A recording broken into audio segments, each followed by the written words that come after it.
Selamat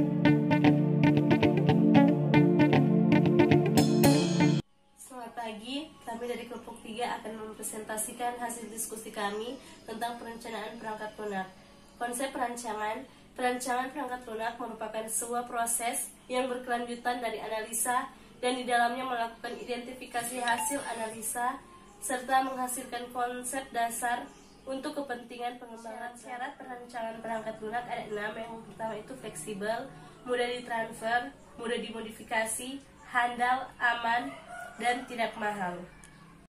Faktor kegagalan perangkat lunak: tidak terdapat skema desain yang spesifik, tidak terdapat prioritas dalam hasil perancangan, kesulitan untuk mengidentifikasi kendala yang ada di dalamnya, dan kesulitan untuk memecah masalah yang besar menjadi kebagian yang lebih kecil. SDD adalah Software Design Description. Hasil dari perancangan perangkat lunak adalah SDD.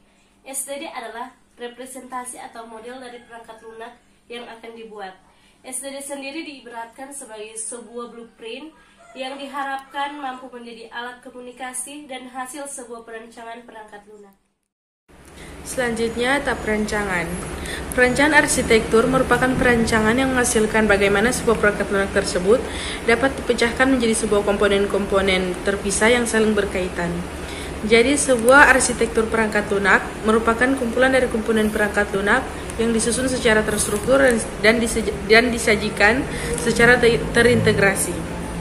Perancangan detail. Tahapan ini merupakan lanjutan dari tahapan yang pertama, yaitu menjelaskan secara detail dari tiap komponen yang telah dibuat. Selanjutnya, strategi dalam tahapan perancangan. Ada 3 perancangan, yaitu yang pertama perancangan terstruktur, kedua perancangan berbasis objek, yang ketiga perancangan struktur data. Selanjutnya, desain arsitektur. Arsitektur perangkat lunak adalah sekumpulan pernyataan yang menggambarkan komponen perangkat lunak dan fungsi-fungsi yang ada pada komponen tersebut. Berikut adalah contoh desain arsitektur pada komponen tersebut.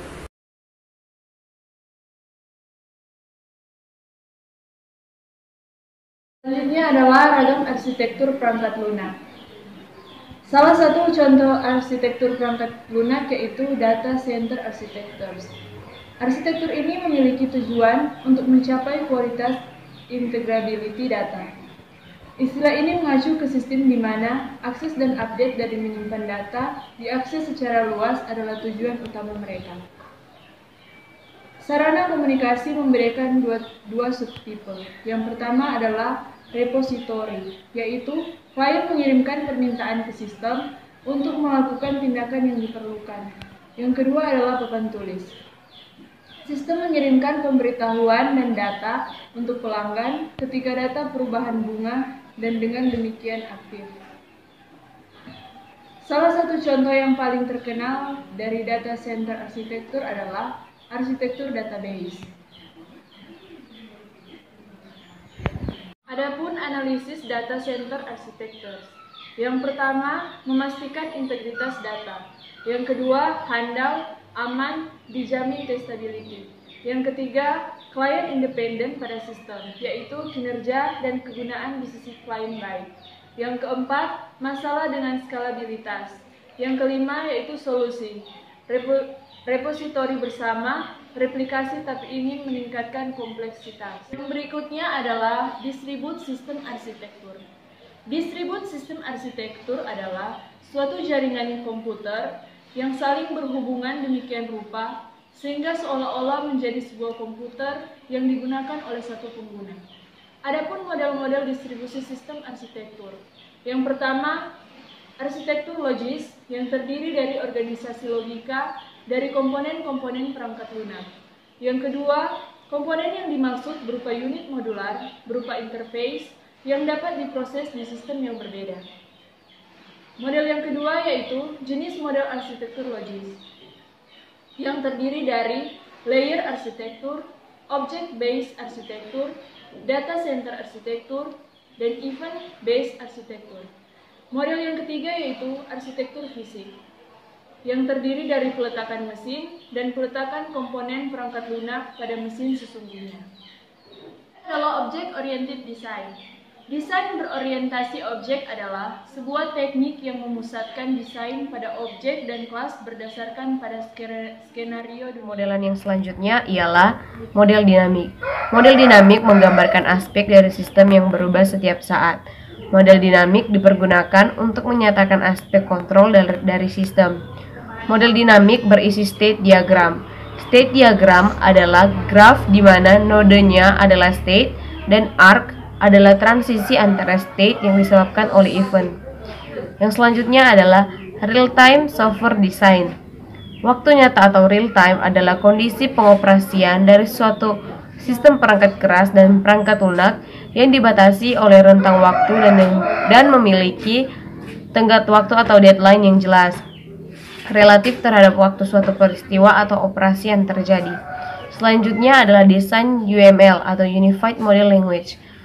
Pada desain UML, sistem gudang online ada seperti yang ditampilkan sebagai berikut. Dari UML tersebut bisa dilihat bahwa admin bisa melihat aktivitas user dalam melakukan login, memilih produk, melakukan pemesanan, dan transaksi. User juga bisa melakukan pemesanan produk, pemesanan transaksi, dan user juga bisa mendaftar menjadi member tetap atau berlangganan. User saat melakukan pemesanan, konfirmasi akan muncul pada kurir. Selanjutnya saya akan membahas tentang user interface design.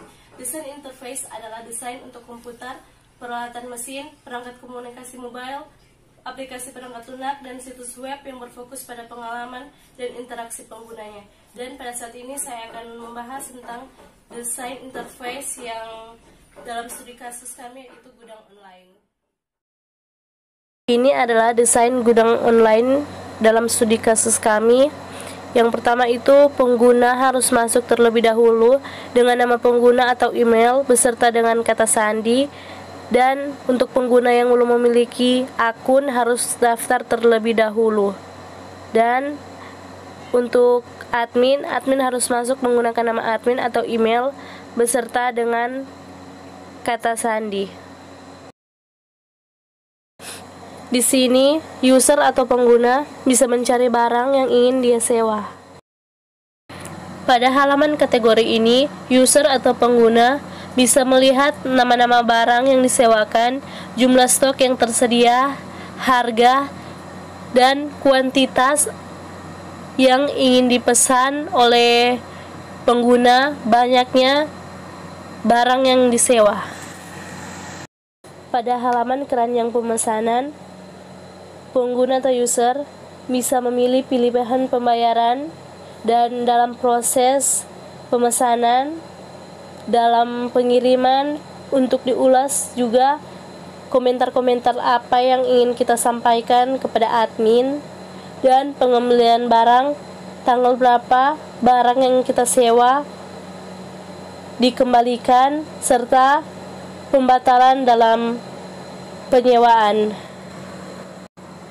Pada halaman profil terdapat nama pengguna serta ID pengguna, informasi akun, total pemesanan barang yang kita sewa, pengembalian barang, tanggal berapa atau kapan kita akan kembalikan barang yang telah kita sewa, alamat pengguna, tanggal pemesanan, serta poin pengguna. Poin pengguna ini apabila kita telah kembalikan barang dan sudah dikonfirmasi oleh admin akan memberikan poin kepada pengguna. Baiklah, saat ini saya akan menjelaskan desain Entity Relationship Diagram atau ERD. Merupakan gambaran grafis dari suatu model data yang menyertakan deskripsi detail dari seluruh entitas atau entity, hubungan atau relationship, dan batasan atau constraint untuk memenuhi kebutuhan sistem analisis dalam menyelesaikan pengembangan suatu sistem. Saat ini saya akan menjelaskan desain entity relationship diagram berdasarkan studi kasus gudang online. Di sini terdapat 3 entitas yaitu admin, user, dan gudang, dan 2 relasi yaitu pinjaman barang dan menyimpan barang. Dalam entitas admin terdiri 3 atribut yaitu email, nama admin, dan kata sandi, dan dalam relasi pinjaman barang terdiri 5 atribut yaitu pengembalian barang, pembatalan, total pemesanan, tanggal pemesanan, dan nama peminjam. Dan dalam entitas user terdiri dari 4 atribut yaitu email, kata sandi, nama user, dan alamat. Dan dalam entitas gudang terdiri 3 atribut yaitu jumlah stok, harga, dan nama barang. Kesimpulan dari perancangan perangkat lunak ini merupakan sebuah proses yang berkelanjutan dari analisa dan di dalamnya melakukan identifikasi hasil analisa serta menghasilkan konsep dasar untuk kepentingan pengembangan perangkat lunak. Syarat-syarat perancangan perangkat lunak yaitu fleksibel, mudah ditransfer, mudah dimodifikasi, handal, aman, dan tidak mahal. Arsitektur perangkat lunak adalah sekumpulan pernyataan yang menggambarkan komponen perangkat lunak dan fungsi-fungsi yang ada pada komponen tersebut. Ia menggambarkan struktur teknis, batasan-batasan, ciri-ciri, serta antarmuka pada komponen-komponen tersebut.